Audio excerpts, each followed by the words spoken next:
সন্তানেরা খেলতেছে, মায়ার নবী দেখতেছেন সন্ধ্যা ঘনিয়ে গেল, সন্তানের ছেলেদের বাবার আইসা সন্তান নিয়ে ঘরে গেল।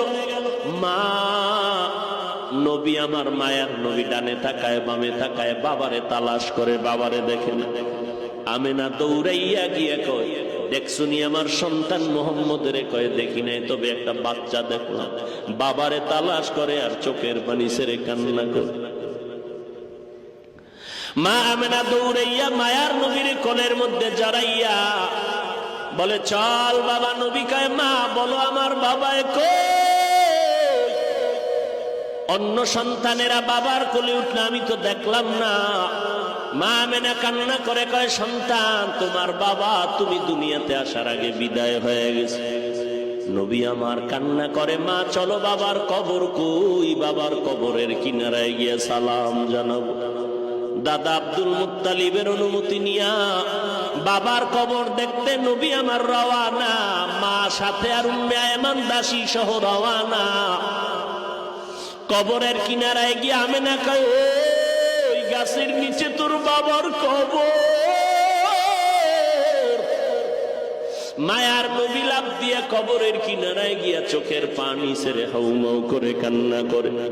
আল্লাহ কয়, জিবরাইল যাও আমার নবীর ফিরাইয়া দেও, আমি কান্না সহ্য করতে পারি না। মা আমেনা সহ নবী সহ এবার আবার মক্কায় রওনা। কিছু দূর যাওয়া মাত্র মা আমেনা কয়, আমাকে বিছানায় দেও, আমার পেট ব্যথা শুরু হয়ে গেল। মা আমেনা চিৎকার দিয়া কান্না করে আর বলে, আমার বোধহয় শেষ বিদায়ের আওয়াজ।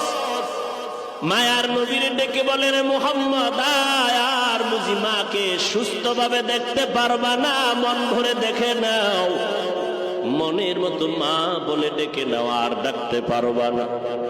এবার নবী কান্না করে, হে মালিক, বাবারে দেখতে গিয়া মা হারাইয়া আজ আমি এত অসহায়। দাদা আব্দুল মুত্তালিব অপেক্ষা করে, কই আমার নাতি এখনো কেন আসে না? হঠাৎ করে নজর করে দেখে মানুষ পাঠাইলাম 3 জন, দেখা যায় এখন 2 জন। কিনারায় গিয়া দাদার গলা জড়ায় কাঁদে আর কয়, দাদা বাবারে দেখতে গিয়া মা হারাজ বড় অসহায় হয়ে গেল। এরে নবীর আশিক উম্মতের দল, ওই মা বাবা কত সম্পদ। যার মা নাই তার কাছে জিজ্ঞাসা করো, মা বড় কত সম্পদ, বাবা কত বড় সম্পদ।